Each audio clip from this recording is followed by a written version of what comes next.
company this Ramadan. The mid-morning talk with Najma Khota, and in the last segment of our show this morning, it's afternoon already, in South Africa, our motivational segment is with our guest, whom I'm so happy to introduce to you, which I think is unnecessary because he's so well known already. But I can just say, before I say his full name, that his name, his nicknames, beg your pardon, Aka Jack, is synonymous with cricket, and Abdul Manack is synonymous with motivational speaker. So I take great pleasure in welcoming you, Abdul Manack Jack. Alaikum salam wa rahmatullahi wa barakatuh. Ahlan wa sahlan. I'm so excited, Najma, that you've got a show. You are on Salam Media. I'm so excited that I can interact with you, engage with you. So let me fasten my seatbelt and let's fly. I'm excited. Jazakallah. Welcome to all those who are with us here on radio. Inshallah, I'm excited just to be with you, Najma, in the beautiful month of Ramadan. Ramadan Mubarak to you and all those who are listening to us today. Jazakallah khairan. It's my pleasure to have you. And yeah, you're right. It is going to be very interesting 25 minutes to be spending together and hoping that you can bring alive that motivation that everyone needs on a day-to-day basis. So, and I know that you live by the motto of now. And I know living in the now is a buzzword, but not many people know how to apply it. Abdul, how do you motivate on those terms? You see, how do you live in the now? That's a great question. You ask, how do we motivate? Alhamdulillah, if we look close to our jugular vein, Allah is right there. All we need to do is step in, unleash that potential, and inshallah, we will be self-motivated. Some of us find it difficult to tap into that. So we need a shoulder to tap on. We need a mentor, we need a coach, we need a radio station like Salam Media to inspire people, mentors or different people to do that and just give them the push. So wherever we are, to be in the moment, if you want to be right in the moment now, all you have to do is put your hand on your heartbeat or put your hand on your pulse and you'll feel that you are beating. And then the thought of gratitude will come to your mind. You say, thank you, Allah. And when you are grateful, when you are thankful for your Lord to give you another breath, another moment, another second, you immediately cannot but change where you are at, from procrastination to blaming to complaining of every situation, and say, thank you for this breath. And then kickstart and kick on. That is the first step of living in the moment, is living in the present moment and be considerate to yourself and appreciative to the bounties of our Lord. Mm-hmm. So living in a state of gratitude and being mindful of the fact that every breath we take is every moment lived, or every heartbeat is every moment lived. But then many people find that difficult. You know, they get, like you said earlier, you just get so caught up that how does one then remind oneself? Either, of course, by someone like yourself or anyone else that's able to motivate and inspire on a day-to-day basis. What happens when they're away from someone like you? How do we equip them then? So the first thing we need to do is create awareness. To know where you are, and how do you get to know where you are? So if I'm talking to you, Najma, I would ask you today, on a scale 0 to 10, let's evaluate where we are. The only way we can identify anything about us is to evaluate where we are. So I ask you, Najma, on a scale 0 to 10, on health, on wealth, on relationship, on Ramadan, on everything that you are living today, on your radio show, on everything, what number are you playing at? By that, we have an evaluation of knowing exactly your own personal number, not my number, not anyone's number. Modify, be different. What number would you say you're playing at? Well, I like that you asked me that question, but I want to answer it a bit differently. You see, as a pessimist, one would answer it as a 2, right? As an optimist, one would answer it as a 9.5. So I consider myself an optimist. I'm just very grateful for that. I'm here today, and there's just, I think it's gratitude at the end of the day for me. So if normal people and everyone else and yourself, what number would you give yourself out of 10 on health, on wealth, on relationship, on family connection, and everything that you face with? Like I said, I think, well, an Nine. honest answer would be, yeah, indeed. If you're Alhamdulillah. half, do you want to Pardon? improve to 10? If you're 9.5, and I'm talking to everyone else who's listening, whatever number you are, do you want to improve and get to 10? Well, I'm sure the answer is going to be yes from everyone listening to you. But the question is how? And how? The question is, when you are aware of what number you are, you now have come to a state that, okay, I'm at 9.5. Now you got to find a vision. You got to say, where do I want to go to? If you don't know where you're going, any road will get you there. So you need to be clear that, okay, I want to go to 10. I need to take one step, a small step to get to 10. And what is that step? As soon as I become aware, what is the one thing I need to change? And most people will come compensate. Maybe it's my health, my relationship, my work, and all of that. But the most important thing that an overall great percentage of people will say is mindset. I need a mindset shift to move up the ladder to where I am. I'm playing at 9.5 now. And when I change my mind, I change. So the next question I would say is, how do we change? What is change? Change is to do something different, to undergo transformation, to alter, to replace, to improve, and then when you change, it's not easy. It's painful. But nothing is more painful than staying at the same number. But change is an opportunity to do something different. And that is the first step. First it's awareness, and then it's change. What am I clear in changing? When I know when I'm clear in changing, it allows me to move forward. It allows me to experience new things. It allows me to move from breaking myself to building myself. It allows me to, instead of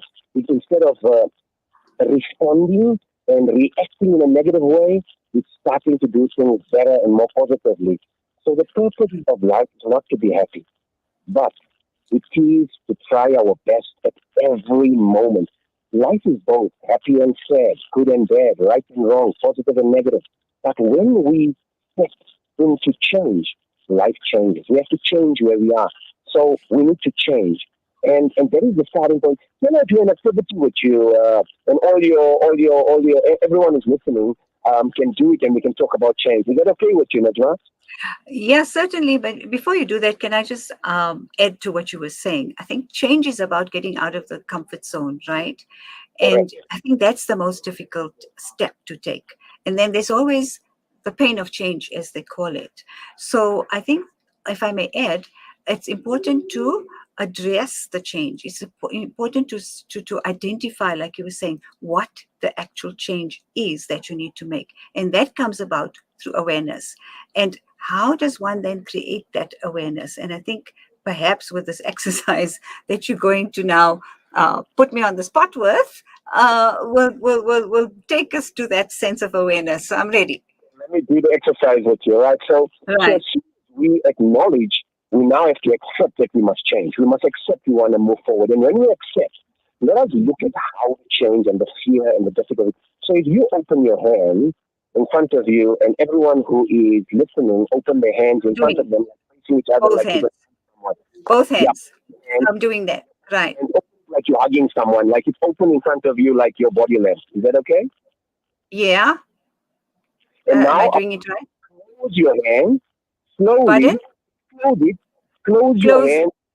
Close all your hands together so your thumb is on top. Which thumb is on top, Najma? Wait a minute. I'm not with you. I've got my hands spread out in front of me, right? Palms facing upwards. So are you addressing the palms, or are you addressing the entire arm? Close your palm. Close your palm. Okay, my thumb is closed, right? Now, which thumb is on top, right or left? No. You're talking about joining the two together. Okay, yeah. So if I'm saying the right, have I got that right now? Right, that's perfect. Which thumb is on top? Right. The right thumb. Okay, open it up again, and I want everyone to do this. And now close it again and tell me which thumb is still on top. No, I'm just not with you, Abdullah. Okay, let's try again. It's fine, Najma. So Yeah. what we do is open our hand and then You're close saying, it at okay, thumb. wait. Top. Okay, so you're saying, wait a minute. You're saying put both palms together, not No. hands. Open Put your both. hand, close your hands. When you close your hands, you have a thumb on top, a right thumb or a left thumb. Whichever one is on top, there is your thumb that's on top of your hand. Are you saying close your hand, not put two hands together, right?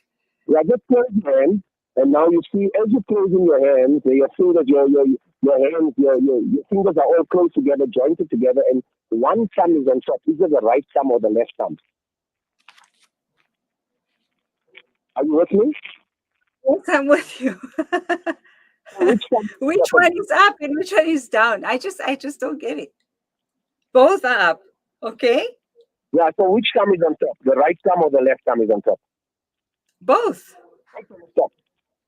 Both. Right? Which is the first one? Yeah, both is on top. But which one is on top of each other? The right one is on top of the left, or the left is on top of the right? You've got my technicals group and myself completely confused. So I think we're going to skip this demonstration. Rather tell us what your point is. And let's do it one Yeah. more time. It's okay. So you open your hands in front of you, right? Okay, we're all doing it now, right? I've got my hands open in front of me. When you close your fingers will go into each other, and there will be one thumb on top of each other, either the left on top of the right or the right on top of the left. No, you see, you're not telling us whether we should be joining our hands or whether You we should be and keeping it separate. Because if I'm joining it, then maybe I'll have, but even if I join it, I have a choice. So I don't know what you mean by up or which one down or which one. is on top? It's at the bottom. Your fingers are at the bottom, and your thumb must be on top. The left one. Yeah, the left Okay, thumb is yeah. Okay, on so I have my left thumb on top. perfect. So many of you will have your left, some will have your right. If you open your hands again and close it again, which thumb is on top again? Open and close. The left one. Now, Yeah. now that is perfect. Now, what I'm trying to say is, when you do things over and over again, you're going to get the same result. You're going to get your left thumb on top all the time, correct? Because Right. So that was as simple as that. I think just describing it was a bit of an issue. Okay, but I get your point. I think it's well demonstrated. so if you keep having your left thumb, now let me explain you two things that we learned from the exercise. One is sometimes we have to be patient with change. We have to be patient with people. We may not get it right, but we have to keep doing and helping people till they get it right. And now you got it right, you understand the concept. So the key, the first thing of change is you must be patient with yourself. You must be patient with people. You mustn't rush and say, "Hey, let's move on." It's okay to get it wrong. Life is difficult as it is. It's not easy. You know, it's Mhm. really, so all we need to do is realize one thing from the exercises. When you do things over and over again, you're going to get the same result of your left thumb on top, correct? Uh-huh. Now, Right. So in other words, you're saying that I think the point you're trying to make is that it's habitual and you have to develop a habit. So if we keep doing the same thing over and over again, we're going to get the same result. So if you want to change your result, you need to change the habit. And if you reinstating a habit, you need to change the way you doing things. So you've given us a practical example. So if I keep doing that, my left thumb's going to be on top. But if I choose consciously to close my hand and make sure that my right thumb's on top, I'm going to get that right. But I'm going to have to keep practicing until I change that habit. So I think that's the awareness that you're talking about. correct. So what I need you to do now is what you just said. Do it slowly and put your right thumb on top and tell me, is it comfortable or uncomfortable? It is uncomfortable. I just realized that. Now, life is uncomfortable. Change is uncomfortable. For us to change, it's not easy. Allah says in the Quran, indeed, Allah will not change the condition of people until they change themselves. We have to first become aware. We have to change the way we do things. And when we change, we become, we become flexible. We learn new solutions. We open new doors. We build confidence. We change mindset. Once the mindset changes, everything outside changes. Our biggest and greatest battle is with our mind. If we focus on hurt, we will feel hurt, we will suffer until we focus on the lesson. And the day will run us until we start running the day. Change your belief, change yourself. So when we change, it's going to be uncomfortable. It's not going to be easy, but life will change and things will change. A journey of 1,000 miles starts with one step. So if you are listening out there, what is the one thing you can change today and your life will change? What is the one thing you have to do in your health and your health will improve? What is the one thing you can do in your wealth and your opportunities will improve? What is the one thing you can do towards drawing to Allah, whether it's reading more sunnah, whether it's starting early, whether it's setting a new start, your life will change. Change is hard. You start slowly, it is possible. Does it make sense, Najma? Yeah, absolutely. Very quickly before we close, we're almost out of time. You speak about your own life experience. A lot of motivational speakers, as it were, come to this point where they've experienced growth and through pain and change. And it's life experience that actually gets you to that point, like you were saying in our earlier interview. Um, how did you get to this point? How did you realize that you could actually implement and share the tools that you've acquired now as a life coach or as a motivational speaker? Very quickly, we have under 30 seconds for you to answer. So the first thing is all of us experience pain. And when pain hits us, it awakens us. It either draws us to procrastination or to fight.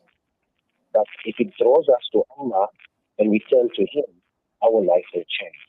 The key to doing anything in life is become aware. You can either turn to the creation or the if you turn to the creator, your life will change. So Right. you are Yeah. turn to the creator, and inshallah, in that way, life will change. Right. Well, that's a very, very nice note to end the show on, especially the motivational one this morning, on saying that it's the spiritual dimension that actually gets us to the point where we can make those changes that we so consciously want, need, and have to have. Jazakallah khair, Abdul Manack, for your time this morning. This afternoon, I beg your pardon. Assalamu alaikum wa rahmatullahi wa barakatuh.